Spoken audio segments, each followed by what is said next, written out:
Hello everyone. তো আমি মিশো থেকে দুটো ব্যাগ কিনেছি, তো তোমাদের সাথে সেই ব্যাগ দুটো শেয়ার করি। চলো, আমার অনেক দিনের ইচ্ছা ছিল দুটো ব্যাগ নেওয়ার, তো সেই দুটো ব্যাগের মধ্যে প্রথমটা হচ্ছে টোট ব্যাগ। এই টোট ব্যাগের সাথে একটা পাউচ দিয়েছে।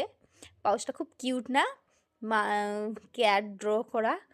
আর এই টোট ব্যাগটা আমার খুব পছন্দ হয়েছে, তার মধ্যে চেন আছে আর সানফ্লাওয়ার ড্র করা।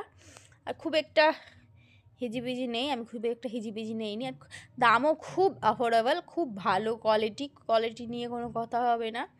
আমার তো খুব পছন্দ হয়েছে কোয়ালিটিটা।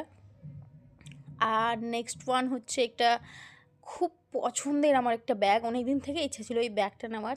নেক্সটটা সেটাই আমি খুব এক্সাইটেড ছিলাম এটার জন্যই। তো এটা হচ্ছে একটা শোল্ডার ব্যাগ।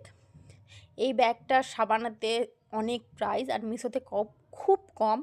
তো আমার তো খুবই পছন্দ হয়েছে ব্যাগটার মধ্যে খুবই স্টোরেজ নিয়ে কোনো কথা হবে না, মানে শোল্ডার ব্যাগে যতটুকু স্টোরেজ লাগে ততটুকুই। আমার খুব পছন্দ হয়েছে, কোয়ালিটিটাও খুব ভালো। আর তার মধ্যে দুটো কম্পার্টমেন্ট দেওয়া ভিতরে। আমার তো খুব পছন্দ হয়েছে। আর ব্যাগের প্রাইসটাও খুব কম, একদম বলতে গেলে খুবই কম, সাবানা থেকে খুবই কম। আমার তো খুব পছন্দ হয়েছে। তোমরা যদি এই ব্যাগ দুটো নিতে চাও অবশ্যই আমাকে কমেন্টে জানাবা, আমি লিঙ্ক প্রোভাইড করে দিব। এই ছিল আমার দুটো ব্যাগ, আমার তো খুব পছন্দ হয়েছে। তোমাদের কেমন লাগলো অবশ্যই আমাকে কমেন্টে জানাবা। ঠিক আছে, এটা হলো টোট ব্যাগ। দুটোই ব্যাগ আমি একসাথে নিয়ে দেখাচ্ছি, দেখো কেমন লাগছে। আমার দুটোই ব্যাগ ভালো লেগেছে, তো শোল্ডার ব্যাগটা একটু বেশি ভালো লাগছে। বাই।